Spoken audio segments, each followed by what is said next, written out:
My brother Robert Baratheon had raised the banners of Storm's End, our ancestral castle, against the mad King Aerys. Jon Arryn of the Vale and Eddard Stark of the North stood with him, and Hoster Tully of the Riverlands would join. But their lands were far from ours, and separated by the combined strength of the West, the Reach, and King's Landing itself. Even Robert's own lords were against him. It was the hardest choice I've ever made. My brother or my king. Blood or honor. Aerys ruled by right of all the laws in Westeros. Everyone knew the price of defiance, but there are deeper, older laws.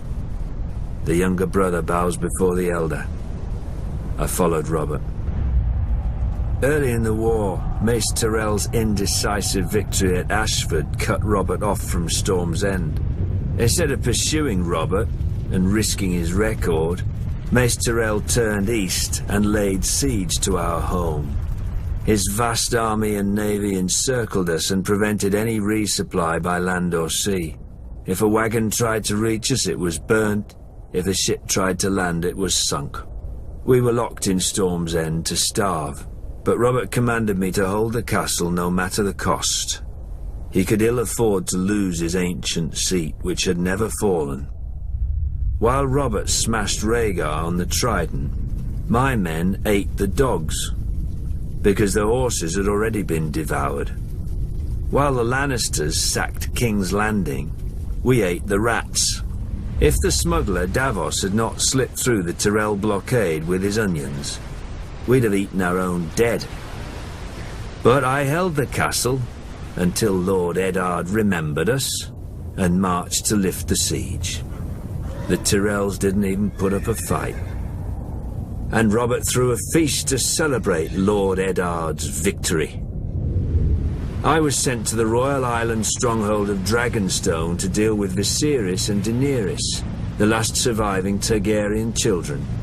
Before I arrived, however, they escaped across the narrow sea. Robert was furious. He stripped me of Storm's End and gave it to that prancing fool Renly, my younger brother. I could keep Dragonstone. Now Robert is dead, and a bastard pretender soils my throne while the realm fills with schemers and traitors. But the rightful king is coming for them all, and I will not stop until I have scoured this land clean of abomination. The Baratheons say, ours is the fury. I will show them. Fury burns. In King's Landing, if you leave the Red Keep and aren't careful, you may find yourself in Flea Bottom. In such a cesspool did House Seaworth have its glorious start. I got out as soon as I could, finding work on a smuggler's ship. Soon, every port on the narrow sea had a bounty on me, which they would collect if I didn't pay a percentage to the right people or pick the right tides. You know how to tell a good smuggler? When you talk to one, there's a head that talks back. I was very good. Davos of Flea Bottom had run with orphans and beggars, but Davos the smuggler was received by merchants and lords when nobody would catch them. Oddly, the only honest work came from pirates like the notorious, bloodthirsty Salladhor Saan. An old friend. All he ever wanted was someone to buy his cargo quickly before the tide left and sell it without telling where I got it. In time, I saved enough to buy a small plot of land and found a woman who was kind enough to overlook my trade. She gave me a son, Mathos. And we dreamt of the trader's circle around the Jade Sea, just one trip and I could settle us and our family for life. Then some Stormlord revolted against the Iron Throne. Wars are not as good for smugglers as you'd think. Every harbour fills with guards and inspectors, and the seas filled with blockades and pirates paid by each side to prey on the other. Though I had no love for the Mad King, I'd grown up around the power of King's Landing. I figured this Robert Baratheon would end the same as the other rebel lords, burnt to ash. But he didn't. The North The Riverlands and the Vale joined him. And in the taverns, people drank to Robert's health openly. Brave fools, I thought. But I had a family who'd be left in the cold if I lost my head. When Mace Tyrell marched on Robert's home of Storm's End, I spied the end of the rebellion. The castle was garrisoned by Robert's younger brother Stannis and a small guard, and would not hold out for long. When it fell, Robert would be homeless, and his support would bleed away. This I knew from experience. Months later, Stannis was still holding the castle. Nobody cared. But on voyages, I had seen what famine does, and I thought of all those men in Storm's End who would die unmourned and forgotten. No better than flea-bottom orphans. I told my wife and myself that I'd get a high price for the onions and salt beef. In truth, I knew I'd be captured by the Tyrell galleys or drowned, but I was too stubborn. Later that night, in the dark, in a tiny boat with a black sail, I cursed myself and the moonlight as I waited for the tide to turn. When it did, the wind beat the sail so hard I ripped it down, fearing the Tyrell ships would hear. Luckily, they'd grown lax. With muffled oars alone, I steered my cargo through the treacherous currents and snarls of rock that gave Shipbreaker Bay its name. The waves finally carried me, soaked and near blind from sea water, through the mouth of the cavern beneath the castle. Then, Stannis Baratheon arrived.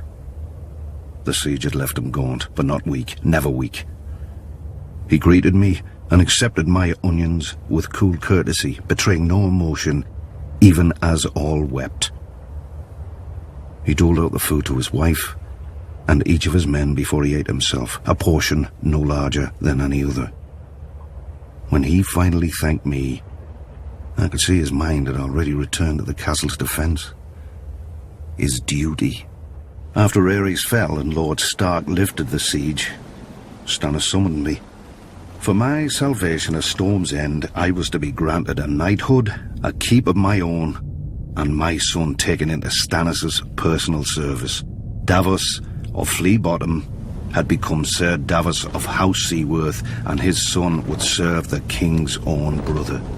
But for my previous crimes as a smuggler, I was to have the fingertips of one hand taken off above the highest joint. Stannis held that I had flouted the laws of the land for years, and a good act does not wash out the bad. In one fell swoop, or 5, Stannis gave my son a future and my family a name that I could never have imagined, nor earned on my own. I still keep the finger bones in a bag around my neck, to remind me what I was and what I owed to Stannis.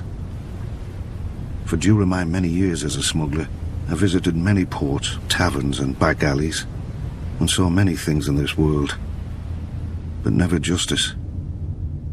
Until Stannis. Some great houses call us upstarts. But the truth is that while the Starks and Lannisters fell to the Targaryens in defeat, House Tyrell rose. For thousands of years, our family served as loyal stewards to the kings of the Reach, until the last of their line unwisely burned to death, resisting the Targaryen invaders. To save the Reach from a similar fate, we yielded the castle of Highgarden to Aegon and his sisters. In gratitude, the Targaryens gave House Tyrell dominion over the Reach, and we became lords of the castle in which, for generations, we had served. Under the Targaryen dynasty, Westeros prospered. Gone were the petty wars of 7 kingdoms and the endless thirst for minor glories that drove them. The Westerlands enriched the realm. The North guarded it, and the Reach and Riverlands fed it. This harmony is what Robert Baratheon shattered with his rebellion against Aerys Targaryen. When the call to arms came, though, we did not want to answer.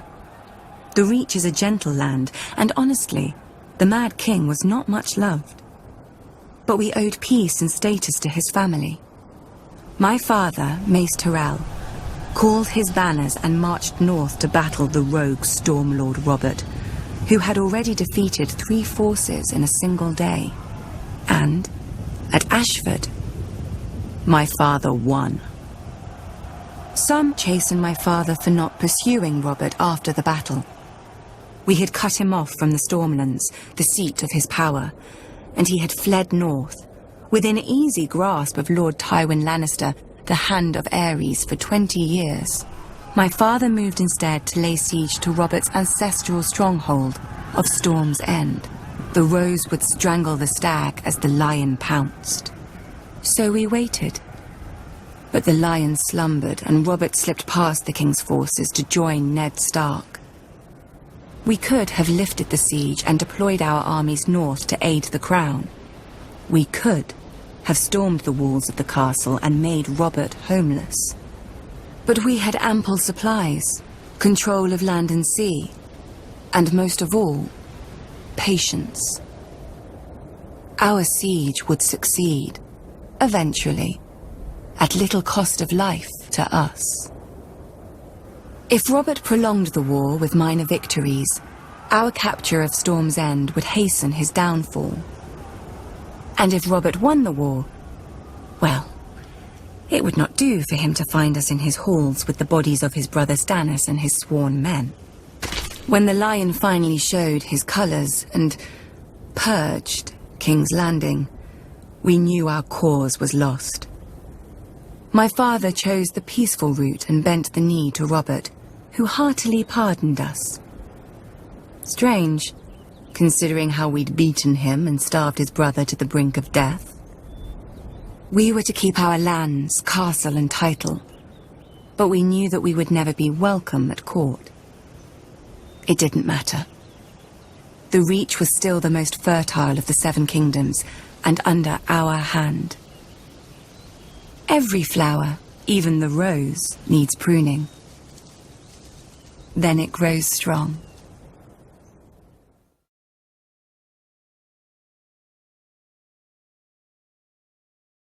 Family, duty, honor. Every Tully child learns our words, but I was a woman before I understood them.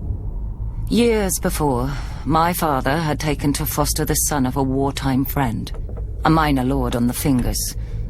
The boy had arrived at our castle as Peter Baelish.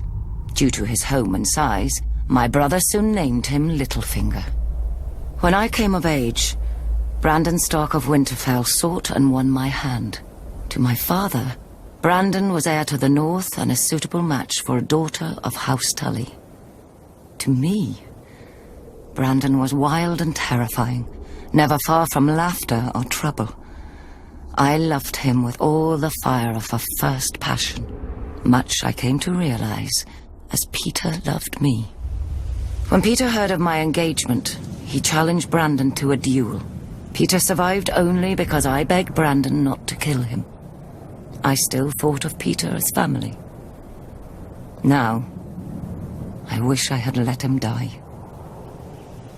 Only days before my wedding, when I thought to be happy forever, Prince Rhaegar Targaryen abducted Brandon's sister, Lyanna. Hot-blooded as always, Brandon immediately rode for King's Landing to demand justice, which the Mad King Aerys Targaryen gave him, in his own twisted fashion. The day the Raven arrived with the news of my Brandon's death, I locked myself in a room and refused to eat for days, until my father reminded me of my duty. I was to marry Eddard, Brandon's younger brother, a man whom I had never met, though of whom none spoke ill, or spoke anything at all. Our union would cement an alliance of the North, Vale, Stormlands and Riverlands in rebellion against the Mad King. I was a Tully. I did my duty. We were married quickly, and were spared only one night before he had to return to the field. I spent the war by the windows waiting for a raven to hear if my son would grow up fatherless or at all. We knew the price of defeat. I scoured the kitchens and washing rooms for any and all gossip. Robert had won and crushed the Mad King. Robert had lost, but Jaime Lannister was now king. Robert had almost won, but the Mad King had become a dragon and burned King's Landing to ash. At night, I told myself the war would end soon and bring peace. Either a victory or the grave. I was wrong. Robert won, and my husband avenged his brother and my love. But when he came home to me, he could not meet my eyes. I saw the reason by his side. Many men have bastards, I know. And under the strain of war, any man, no matter how honorable, may forsake his vows for a night of warmth that he may never know again. But Ned Stark was not built like other men. His northern honor would not let him sequester his shame in some distant holdfast. He brought this boy, this Jon Snow, home to raise with his true-born children. My children. Yet even these bitter memories are sweet now. They are all I have left of my Ned. Our family is broken and scattered, and our son must wage a war for the pieces. We need to go home. The Starks are of the north, and, like the snows of winter when they come south, they melt away.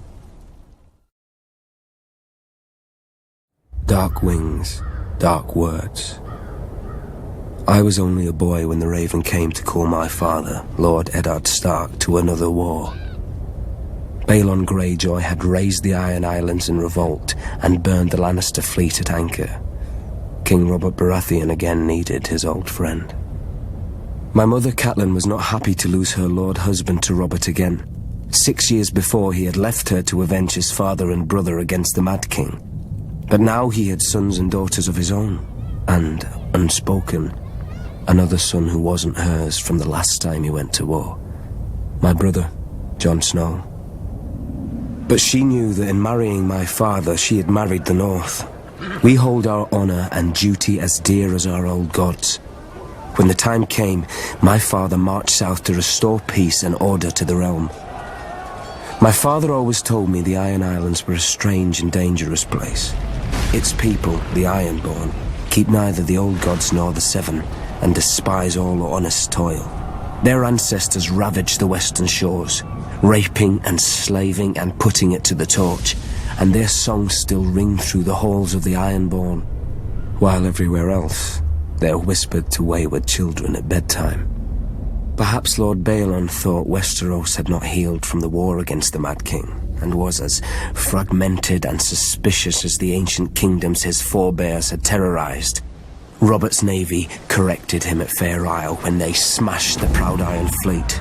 Robert and my father corrected him at Pike, his own castle, when they pulled down his towers and breached his walls. My father never liked to speak of his battles, but from other men I learned what transpired. Thoros of Myr was first through the breach with his flaming sword. Not far behind him was Jorah Mormont of Bear Island, my father's bannerman who earned the knighthood he would later shame, and lords from every corner of the Seven Kingdoms.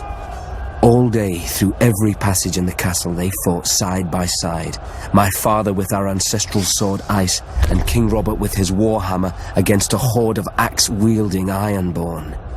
In the end, Lord Balon bent the knee. King Robert generously allowed Lord Balon to retain his title and castle. The price of peace was custom.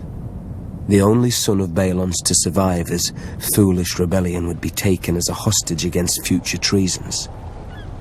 My father even volunteered to foster the boy himself, I suspect, to make Theon Greyjoy a different man than his father, who would bring honor and duty to the Iron Islands when he returned as heir. So my mother's silent fear came true, and my father returned with another child. Theon ate with us, played with us, and fought with us. Once the great bond between my father and Robert Baratheon united the realm against the Mad King and brought him to justice for his crimes. Now, another monster sits on the Iron Throne, and another debt of blood is owed my family. Theon is my murdered father's ward. I am my murdered father's son.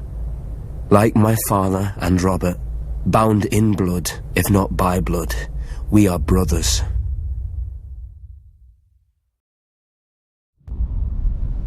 When Aegon and his dragons burned Harren the Black and all his sons at Harrenhal, the days when men feared the sight of our longships were over. Aegon would not permit marauders and raiders in his 7 kingdoms. With Harren died our empire and the old way that forged it. But what is dead may never die. 6 years after Robert Baratheon won his crown, my father, Balon Greyjoy, sought to restore our ancient rights. He declared the Iron Islands independent and himself its king, and sent the Iron Fleet in a daring raid on Lannisport where they burned the Lannister ships at anchor, making us unchallenged in the Sunset Sea. This was the seed of our undoing. My eldest brother Roderick led a frontal assault on Seaguard, a town built to protect the mainland from us. After ferocious fighting beneath the city walls, he was slain by Lord Jason Mallister and his men defeated. By this time, Stannis Baratheon had brought Robert's fleet around Westeros and somehow managed to trap the Iron Fleet at Fair Isle, smashing it. Robert's victory was now all but assured, yet we made him bleed for each island. Stannis Baratheon captured Great Wick, the largest of the Iron Islands, and Ser Barristan Selmy himself subdued Old Wick. Robert and Lord Eddard Stark led the main assault against the island of Pike. They razed the town of Lordsport to the ground before Robert turned his full fury on our family's stronghold. When they breached the walls, the first through was Thoros of Myr with his ridiculous flaming sword, followed by every minor lord of Westeros hungry for glory. My other brother Maron was killed when the siege engines brought down a tower on his head. I was now my father's only living son, and heir to the Iron Islands. When my father saw his cause was lost, he wisely conceded defeat to Robert, who otherwise would have pulled down our castle stone by stone with us in it. As my father said to me then, no man has ever died from bending his knee. He who kneels may rise again, blade in hand. He who will not kneel stays dead, stiff legs and all. As it stands, Robert allowed my father to keep his lands and title as Lord of the Iron Islands, King of Salt and Rock, Son of the Sea Wind, Lord Reaper of Pike, for a price. His last son and heir shipped off to Winterfell as an honoured guest. I would eat at the Stark's table and play with the Stark children. And if my father rebelled again, Lord Eddard Stark would take his sword and cut off my head. It would be his duty. Though Robert had risked all our lives to win it, the Iron Throne bored him. He cared little for justice, and less for rule. If it weren't women or wineskin, he had no use for it. Without the stalwart Jon Arryn as Hand of the King, the challenge to Robert's crown would have come much earlier than it did. The Iron Islands have never lacked for treachery. They respect only strength, and honour is as foreign to them as the Seven. After 6 years, their ruler, Lord Balon Greyjoy, wagered that King Robert had not won the support of the great houses of Westeros, many of whom still named him usurper. Lord Balon declared the Iron Islands independent, and sent his Iron Fleet to Lannisport. Lord Tywin Lannister was careless, and the Ironborn caught and burnt his ships at anchor. Lord Balon and his reavers controlled the Sunset Sea. Robert then ordered me to succeed where his father-in-law, Lord Tywin, had failed. Beneath Robert's fury, I sensed relief. War he could understand.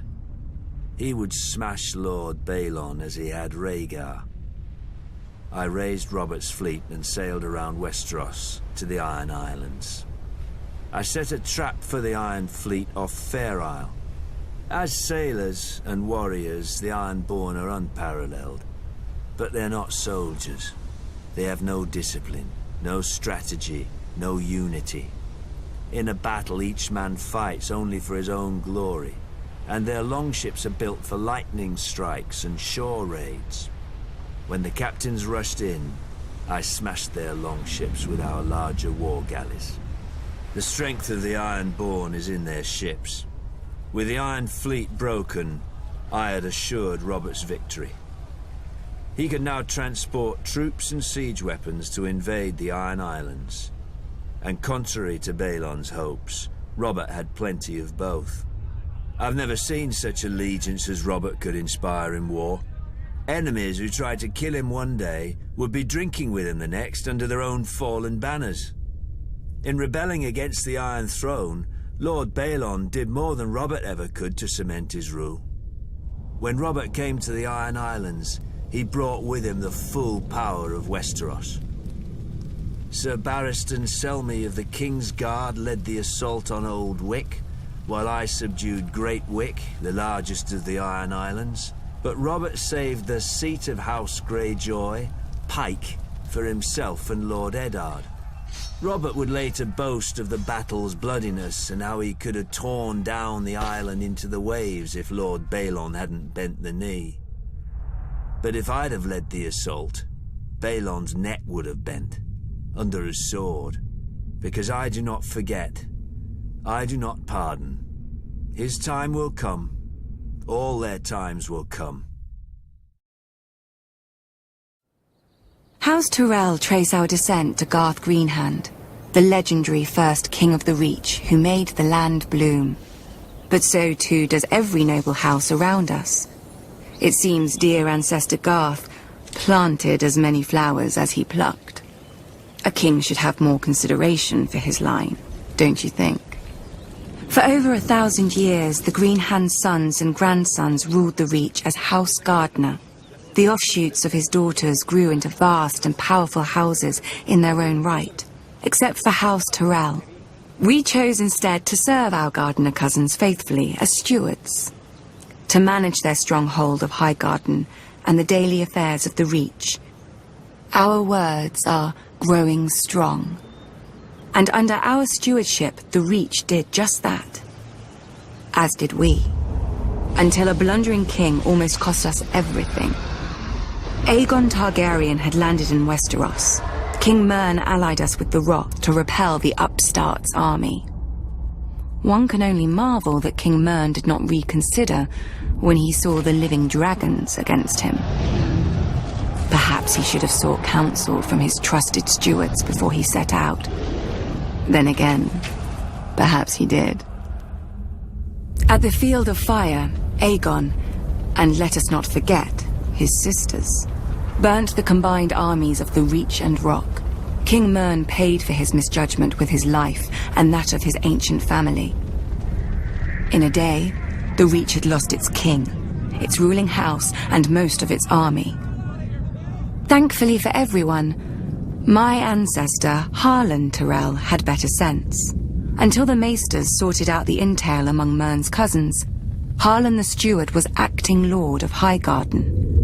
To ensure peace and life in the Reach, he would yield the castle to Aegon. The other castles and families would then follow, as they had since the Dawn Age. Aegon had a continent to conquer, and the fertile Reach was too valuable to raise. He accepted Harlan's proposal and welcomed our lands into his kingdom. To show his gratitude, Aegon entitled Harlan to Highgarden, the castle his family had served for 1,000 years, and made House Tyrell his wardens of the south, choosing us over older, greater families in the Reach. Our house thus owed everything to the Targaryens. So is it any wonder we stayed true to King Aerys, even during his madness, and even after Robert Baratheon rebelled? Some may question my father for laying siege to the Baratheons' home, instead of marching to aid Prince Rhaegar before Robert could kill him and scatter the royal army. But let us not forget that we had already dealt Robert his only defeat of the war at Ashford. If Lord Tywin Lannister had not vanquished the Mad King so suddenly, our siege would have destroyed Robert's home and his brothers, and won the war for Aerys. But when the Targaryens fell, House Tyrell again chose peace and prosperity over war and devastation, and bent the knee to King Robert Baratheon, first of his name. We returned to Highgarden to manage the affairs of the Reach, as we had for 1,000s of years, and will for 1,000 more. Other great houses take lions and wolves for their sigils, and draw their power from the gold in their mountains or the cold of their winters. But mountains run dry. Winter yields to spring. And the rose blooms once more.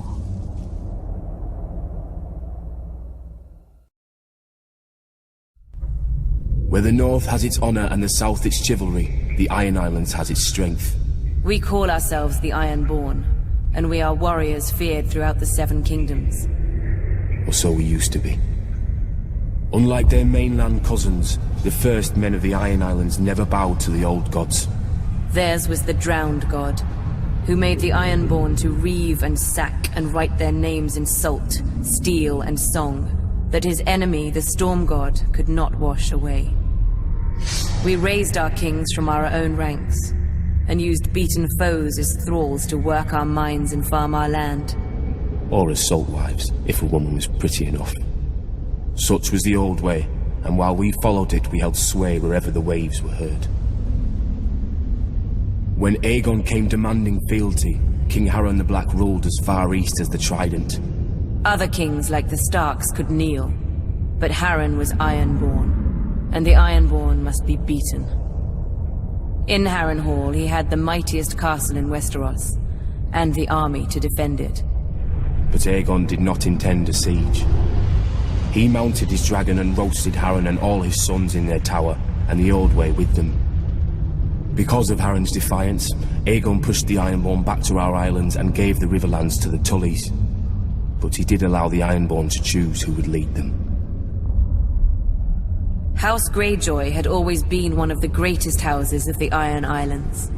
We trace our descent from the Age of Heroes and the legendary Grey King, who took a mermaid to wife and made war upon the Storm God for 1,000 years. Blessed by the Drowned God, the Grey King fought and slew Naga, the great sea dragon, and took her fire for his own. This history made our ancestor Vicon Greyjoy the natural choice to lead the Ironborn after Aegon's conquest.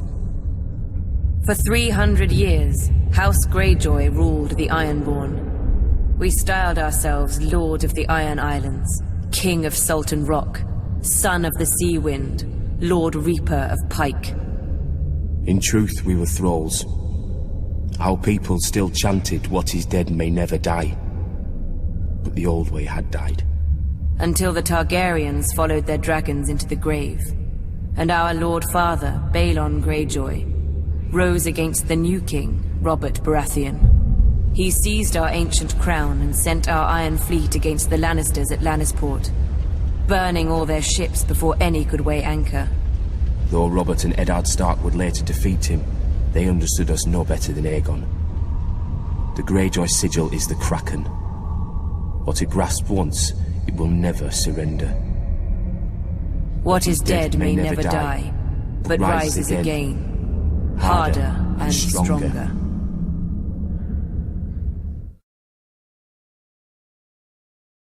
Honor, glory, lies to make idiot boys want knighthood, and idiot girls spread their legs for it.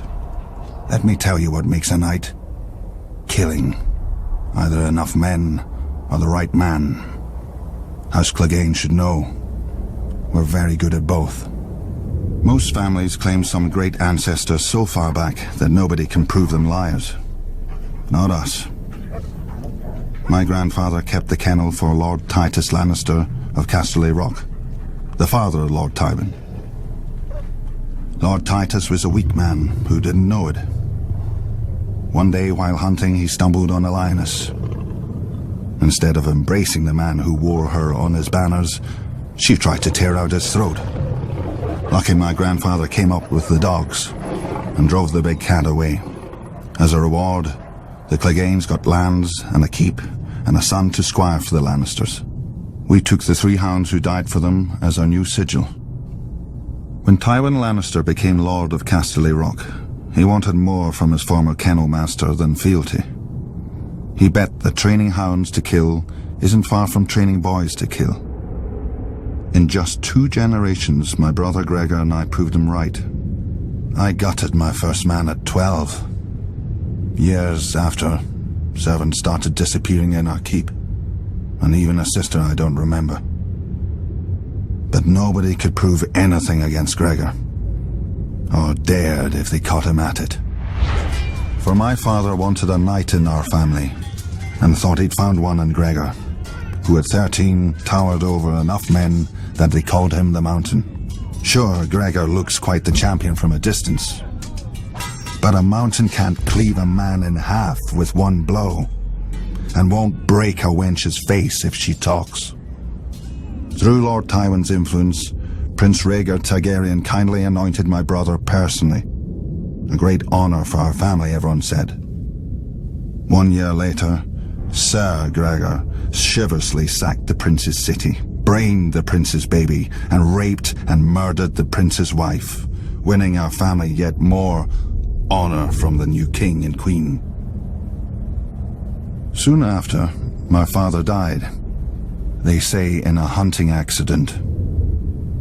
The same day that Gregor became lord of the Clegane lands, gold and anything under his roof, I left our home to take service at Castle Rock. Lord Tywin is not like his father. Neither is King Joffrey, or the likes of me would never be on the King's Guard, with all those true knights. Between them, a man who serves the Lannisters will never lack for killing.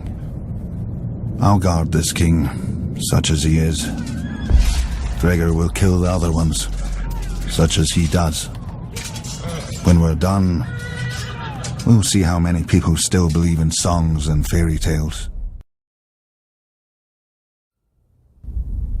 A long time ago, they say, some old southern king enslaved our giants by magic and forced them to build your famous wall.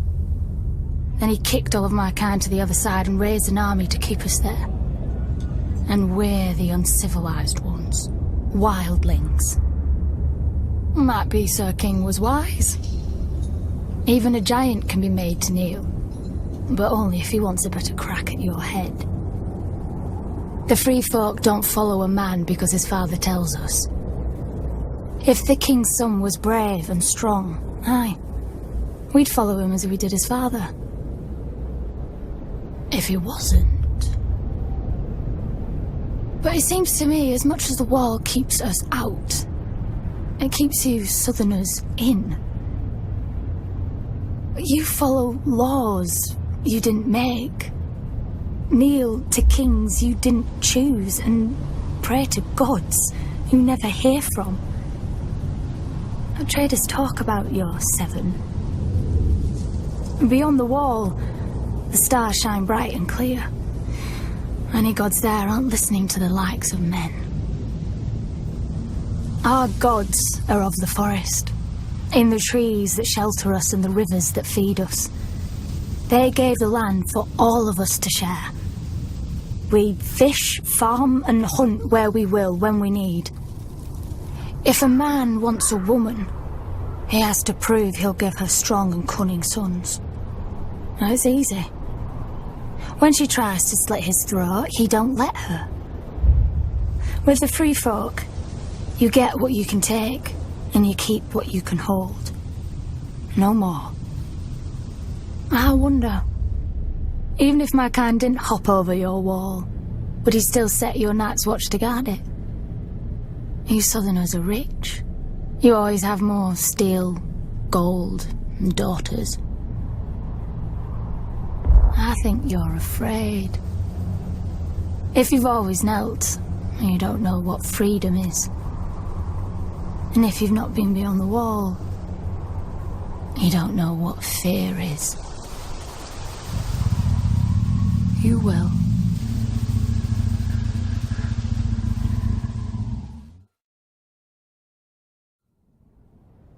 Swords in the darkness. Aye. The Black Brothers of the Night's Watch are that, at least. As too many of the free folk know. You southerners are strange. A man murders, and you train him to kill better. A man thieves or rapes, and you send him where it's dark and private. Well, at least you make him promise to be good. Well, then you make him regret even that. From the time he's woken to the time he's allowed to sleep, he walks the frozen wall, carries frozen stones or boils frozen food. When he lies down at night, he can't have nobody to warm his frozen bed. Well, not unless the crows like to nest together. Do you think he remembers the stories they told him then? About when the White Walkers woke in the land of always winter, and how the wall and the Night's Watch were raised to stop them the next time. And never mind trapping us on the other side. We free folk have our stories too. About how one of your king crows found something cold in the woods, with bright blue eyes. How he brought her home through your wall and declared himself Night's King. For 13 years, he and his queen ruled over his brothers, making sacrifices as black as their cloaks. Lucky for you Southerners, the free folk rallied to a king beyond the wall, as we will when need be, and marched on the ancient castle he'd taken for his own, the Night Fort. With the help of the Starks, we killed the demons and cleansed your precious watch. And then they thanked us, and kicked us back across the wall. As you always have. Gendel, Raymond Redbeard, the Horned Lord, each chosen as a king beyond the wall, each promising victory. And all falling to the Night's Watch and the Starks. But this time is different. Our new king knows your tricks. You called him a brother crow once, but you never forgot his wings. We know how you think. We know where you're weak. Watch for us from your wall if you like. With the cold, you won't even feel the blade slip into your back. Nobody knows why the Targaryens first came to the island of Dragonstone. Old Valyria was then at the height of its power and the center of the civilized world, which ended at the Narrow Sea. Westeros was a filthy backwater with 7 kings squabbling over borders and minor glories. So much for progress. The island itself was and is nothing. It had no gold or gems to lure Valyrian nobility. All it has is rock. Mostly a shiny black stone, too brittle for war and too sharp for building. The Targaryens called it dragon glass. I call it useless. But the Targaryens managed to raise a castle here.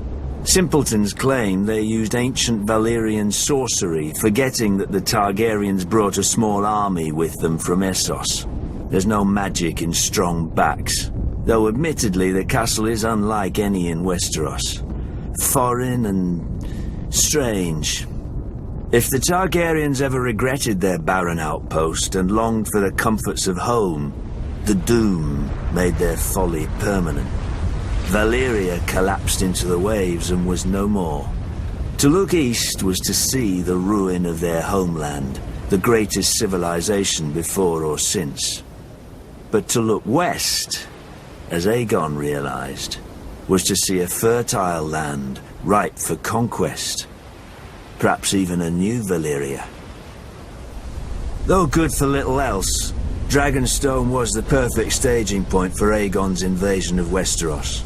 The Blackwater Bay granted easy access to the continent. The lands there were disputed by 3 kingdoms, the Reach, the Iron Islands and the Stormlands, but their capitals were far enough away that none could mount a force before Aegon got a foothold, even if their kings had been able to stop bickering over whose problem he was. Then it was too late. Aegon had chosen his first camp well. With the bay to the east, the river to the south, and open fields to the north and west, his army would be impossible to take by surprise. A perfect site for an invasion, and one day, his capital city, King's Landing. The Doom had taught the Targaryens the prudence of refuge. After the conquest, Dragonstone became the seat of the crown prince and heir to the Iron Throne. It would serve them well, and me ill 300 years later after my brother Robert Baratheon rebelled against the Iron Throne and the Lannisters slaughtered the Mad King Aerys and his royal family. Robert dispatched me to deal with the last surviving Targaryen children, but before I arrived, a loyal knight smuggled them across the narrow sea to safety. Hatred for the Targaryens blinded Robert. Unjustly, I was blamed, and stripped of our family's castle of Storm's End, and given Dragonstone in its stead. Over the years, whenever I demanded my rights restored, Robert would remind me of the island's royal pedigree and pretend he was doing me honor, as if I were one of his tavern girls to be so easily deceived and dismissed. But Robert is dead, and I, Stannis Baratheon, am the rightful king of Westeros.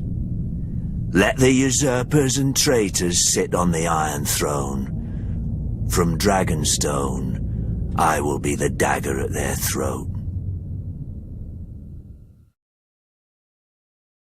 On the shores of the God's Eye, due north of the Isle of Faces, rises a monument to arrogance and cruelty. Harrenhal. For a people who prided themselves on their ships, the Iron Men of old seized any chance to leave them, and carved out a vast kingdom from the peaceful river lords. Their empire reached its zenith under King Harrenhal, called the Black by those he terrorized, and by his own men, though they meant it proudly. King Harren enslaved the Riverlands to raise the mightiest fortress Westeros had ever seen. A castle that could garrison 1 million men, with walls so vast that winters would come and go, and besieging armies grow old and grey before the castle fell. 5 towers he ordered, reaching into the heavens like grasping fingers. A monstrosity which he forced our people to build for their own subjugation. But the very day the slaves laid the last stone, Aegon Targaryen and his sisters arrived in the south. When they arrived with their small army, Harren laughed and shut the gates. Harrenhal would have its first test, and an easy one at that. It failed. Harrenhal could have withstood an assault from all the armies in Westeros combined. But Harren learned that the tallest and thickest walls meant little to dragons, for dragons fly. With Harren and his sons dead, Harrenhal quickly surrendered to Aegon. House Tully then raised the River Lords in rebellion against the Iron Islands, and with Aegon we flushed the Iron Men to the sea. We should have torn down the castle stone by stone then, but Harrenhal seemed such a magnificent prize that Aegon gave it to one of his commanders, whose line then withered to extinction, as would every family to hold it thereafter.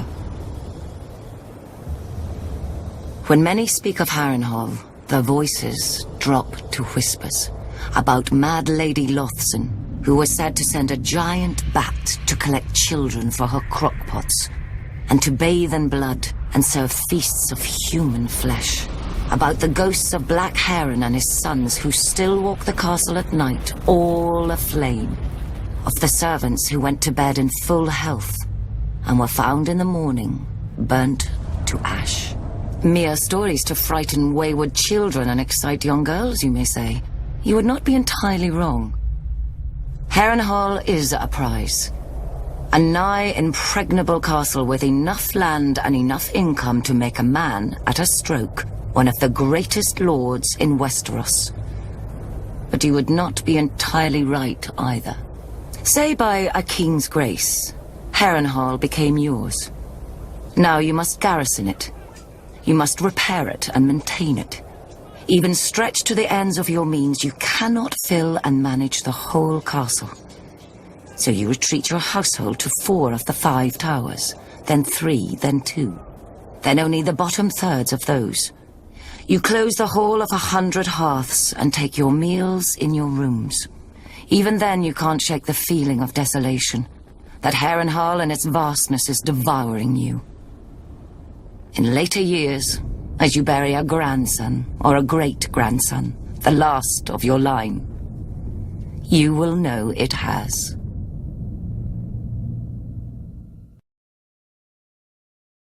At its height, the Valyrian freehold ruled over half the known world. Not bad for former shepherds, but the doom fell on them and sank their capital into the sea. Now Volantis is the ember of old Valyria, ensuring its flame does not go out from this world, as any Volantine will tell you. Pentoshi say the same about Pentos, Lycines about Lys, and so on. But after enough time in the 9 free cities, it's hard to see them as anything but ashes of glory. Volantis is the oldest, the first colony of Valyria. After the Doom, the Volantines tried to rebuild the empire under their rule. They failed. Not least because the last Valyrian with dragons, Aegon Targaryen, entered the war against them. Now they are content to dominate only their lower classes. Or so they say. Braavos is the strangest, a city erected not by the freehold, but against it. A labyrinth of illusion and deceit to hide the refugees from Valyria's slave lords. After the Doom, the city emerged from the shadows to become one of the greatest banking centers in the world. A man can get anything in Braavos, for a price. Especially death. Your own if you offend one of the swaggering swordsmen that pollute the city. Or, if you're very rich, or very desperate, anyone else's. Lys is the easiest of the free cities, full of pleasure houses catering to every taste, no matter how peculiar. Many men lose themselves in Lys and are never found, at least alive. When a man runs out of coin, the Lysines may grant him their other speciality on the house: poison. Pentos is the most ruthless. The Magisters make a great show of choosing the Prince of Pentos from the great families and granting him the powers of trade, justice, and war, as long as he checks with them first. On the new year, to bring good fortune to Pentos, this prince must deflower the Maid of the Field and the Maid of the Seas. I confess I don't know how each is chosen, or what becomes of them after serving their purpose. But if a crop should fail or a war be lost, the Magisters will slit the prince's throat and choose another. The other free cities are known for what they make. Mia has its lenses and finery, Norvos its axes, Quohor its smiths who can reforge Valyrian steel, Tyrosh its colors. I'm sure Lorath had something to the world, but I can't think of it. Frankly, the 9 of them are more alike than they would care to admit. They hire the same soldiers to fight the same wars for the same rulers, the rich, be they called Magisters, Archons, or what have you. When a Dothraki Khalasar approaches, they gift the same tribute to avoid the same sacking. For thousands of years, the disgraced of Westeros have drained east to pool in the free cities, where a man of honor counts for less than nothing, unless it raises his price. Better men than I have learned that what a man sells for gold, he can never buy back. He must earn it, by fire and blood. Qarth has always and only belonged to the Qarthine. We were never part of Valeria's empire, nor have we ever fallen to a Dothraki horde. Our walls and the red waste outside them guard us from such annoyance. Many call the approach to our city the Garden of Bones. It needs little tending to grow. Our city, however, would be quite a prize for any empire. Qarth straddles 2 worlds, a greedy and curious west, and a rich and mysterious east. The marvels of Yiti and Ashai pass through our markets, and share berths with the riches of the free cities and Westeros. Our ports have fulfilled many a trader's dreams, almost as many as they have broken. We call Qarth the greatest city that ever was or will be. An easy claim to make if one knows only the docks and customs houses of other cities. An easy lie to swallow if a people see only the gold and jewels of their rulers, which we, the 13 who govern the city, are careful to ensure. The proud Qartheen shook off the yoke of unjust kings long ago, so they are told at festivals by the pureborn, the king's direct descendants who have controlled the 13 ever since. Only now, instead of scepters, they use ships. A merchant only remains on the 13 until the others are no longer afraid to deny him, or too afraid to deny his replacement. Except for the warlocks, they alone hold a hereditary seat, a relic from when they had powers, or at least from when the world was younger and more easily duped. Over the years, we have developed an understanding with them. They shall always be welcome on our councils and at affairs of state, provided they never come. Rare is the civic problem that can be solved by cryptic nonsense and shade of the evening. Thankfully, they need little encouragement to confine themselves to their House of the Undying. Yet perhaps we Qartheen are too confined ourselves. We feel safe behind our walls and our laws, which no visitor can hope to follow, and by which any citizen who vouches for a guest always pays with his life. But like a ship in the summer seas, a city grows becalmed without fresh wind. The greatest city that ever was or will be? An epitaph. I would prefer the greatest city that is.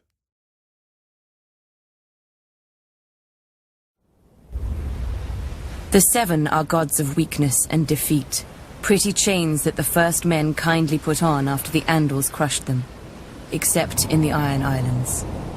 Since the Dawn Age, the Ironborn have followed the drowned god, who plucked fire from the sea and made us to reave and sack and carve our names in blood and song. When the Andals landed on the Iron Islands, they found a god who was father, warrior, and stranger, who took mother, maiden, and crone when he would, and held the smith in thrall. His priests are the drowned men, who are clothed and armed by the sea itself. They consecrate us to the drowned god through our most sacred rite, the drowning, and ask the god to raise us from the sea as he was, harder and stronger. The Ironborn do not fear the bloodiest battles or the roughest waves, for the drowned god taught us long ago that what is dead may never die. When an Ironborn falls, we say the drowned god needed a strong oarsman and took him below to feast in the god's watery halls, attended by mermaids. But even in death, an Ironborn is a warrior. We fight against the storm god, who holds a castle in the clouds, and sends the winds to lure the Ironborn off course or wreck our ships. It's said my legendary ancestor, the Grey King, waged war upon the storm god for 1,000 years. With the drowned god's help, he slew the great sea dragon Naga and used her bones for his haul. After his death, the storm god tried to wash away any memory of this terrible foe, but his songs fill our halls to this day. It was the storm god who first blew the Andals to the Iron Islands, to subdue us and turn us from our faith. True, they conquered and killed our king, but in time they forsook their septs for the shore, and their fat septons for the drowned men. The Andals came to us as conquerors. In the end, they drowned. The Ironborn are of the sea, as our god made us, and given to it as our god taught us. We do not fear the storm god's winds or his waves, but you should, for they bring us to you.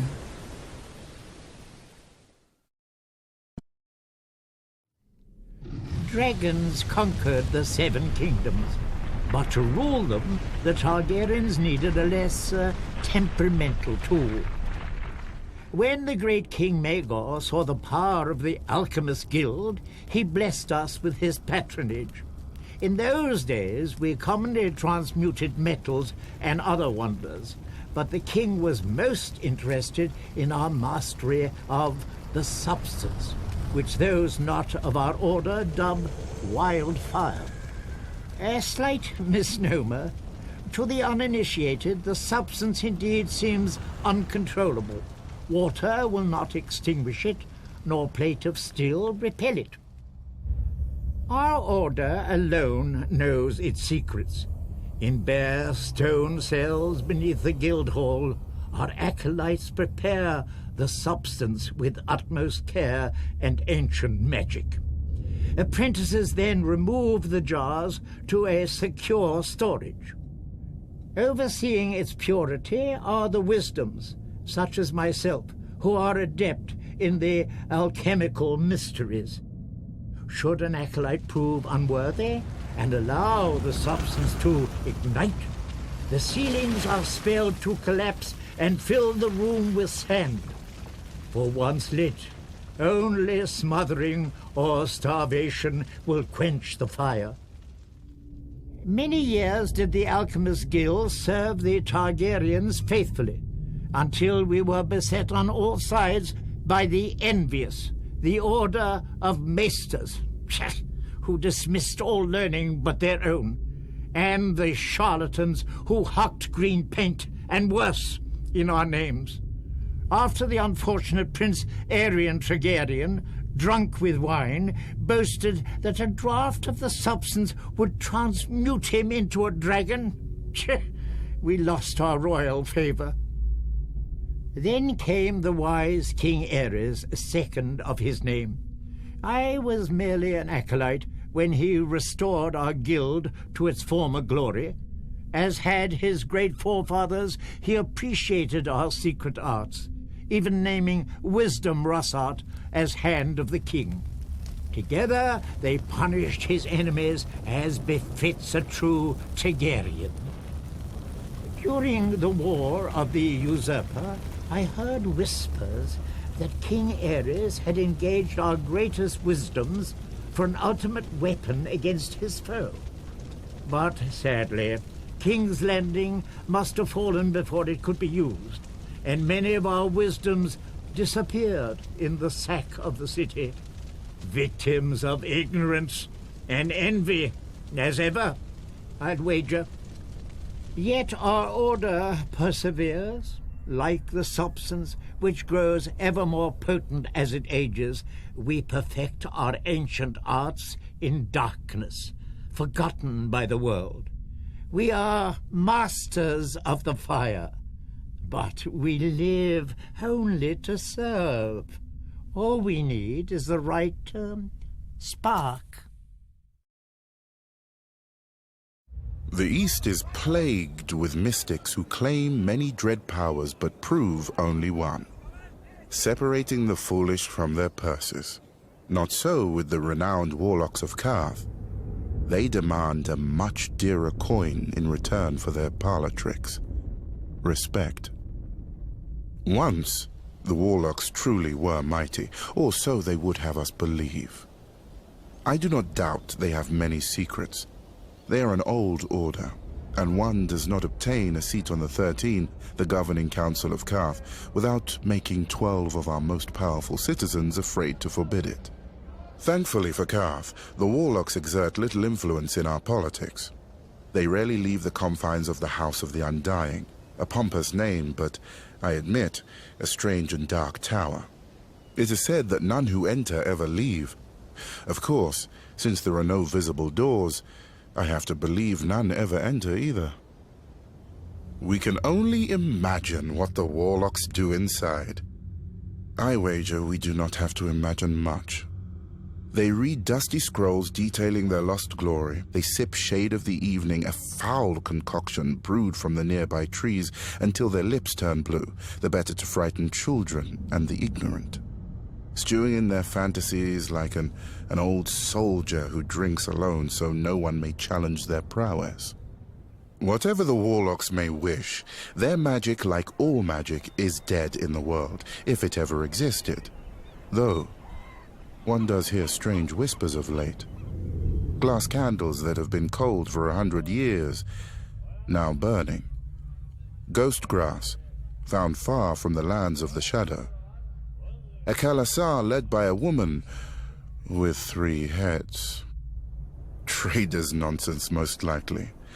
But should the warlock's vaunted magic ever return, that would be a dangerous day for Qarth. I shall need to keep my eyes on them. Indeed.